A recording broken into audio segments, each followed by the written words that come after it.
Hey everyone, my name's AJ, and today my presentation's on Tracher-Collins syndrome.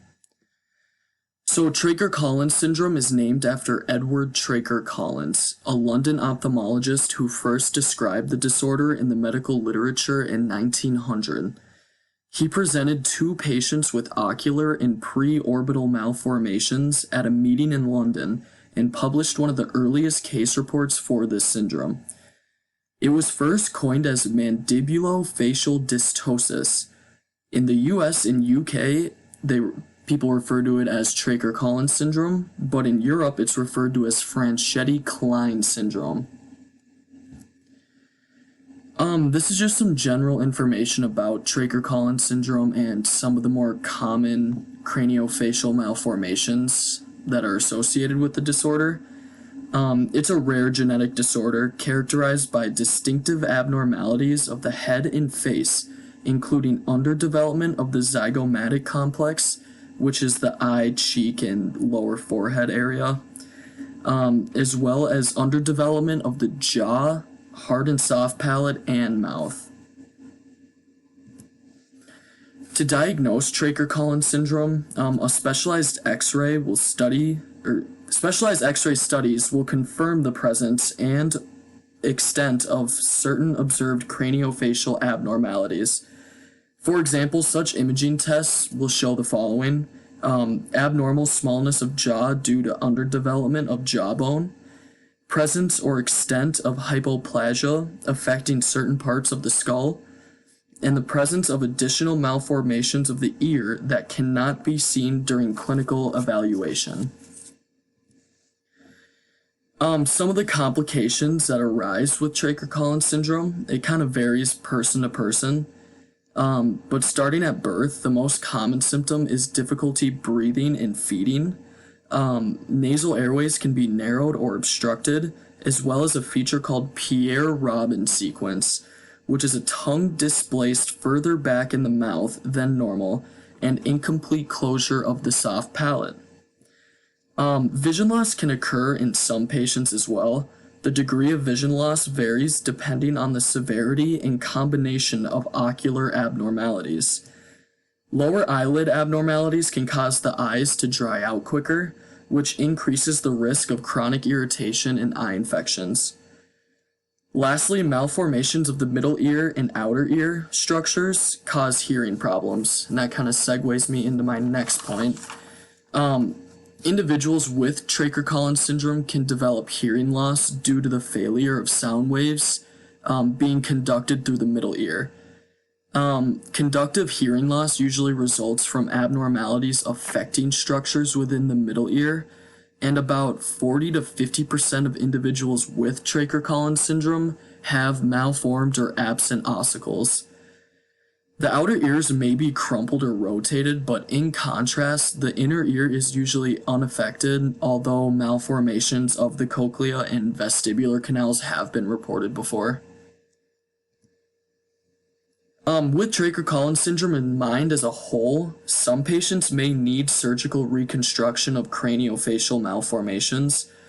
The specific surgical procedures used and the age when surgery is performed depends upon the severity of the malformations, overall health, and personal preferences.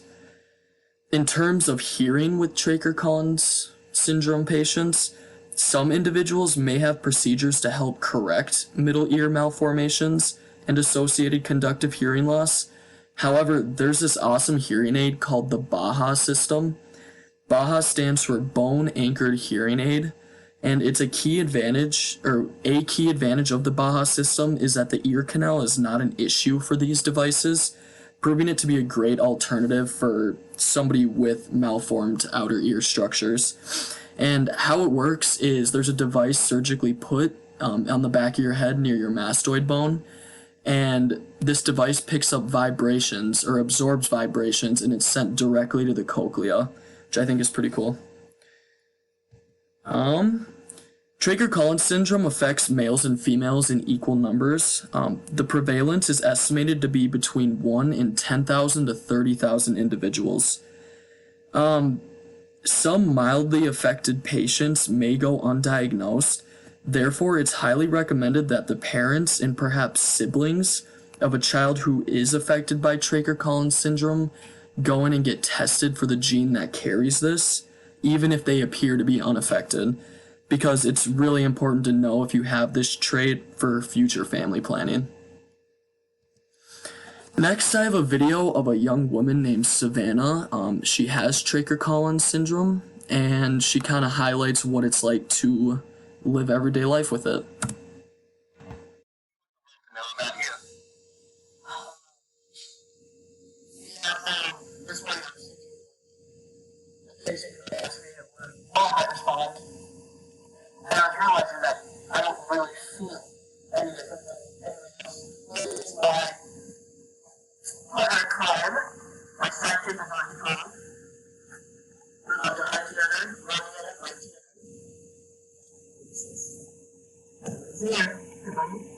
I hope that someday people can treat others without making it selfish. There's no good one. Look at everybody, not just me, but everybody. Without really getting the full story. Even overall support. Everybody supports, especially all this extra more support. Asking questions without expecting it.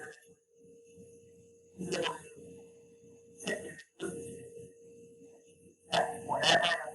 I'm not gonna ask questions, but I'm not really anything beyond that. That's what I know. Do you mind the questions? No, most of my company checks, and since I'm naturally curious, I get that. And usually, sometimes my favorite, the most common one is, where are your ears? And I try making joke out of it, just to calm everybody down. Well, I don't use that next one, so. That's funny. Do you have a sense of humor? I try to, yeah. I feel like a lot of times, so I don't want to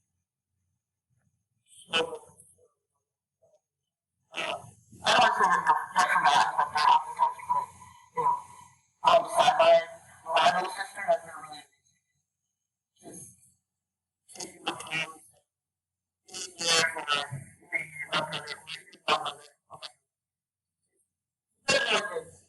you're all really good sister,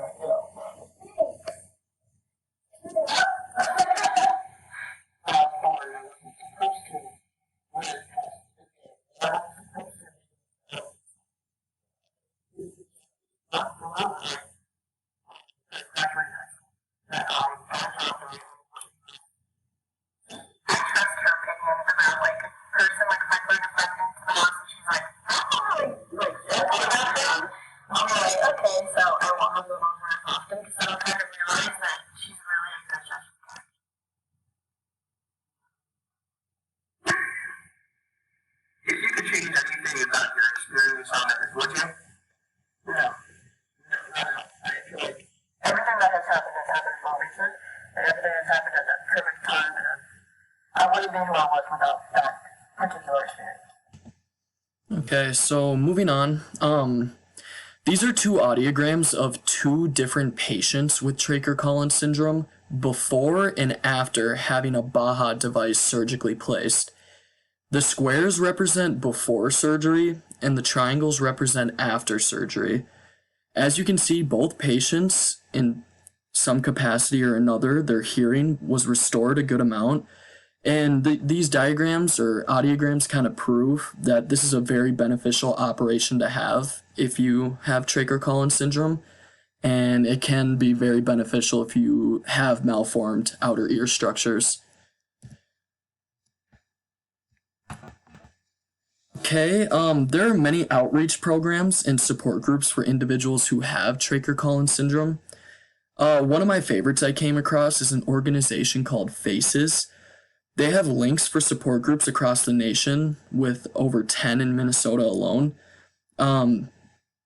This organization is for individuals with craniofacial abnormalities, and they also provide means for financial assistance for those who qualify.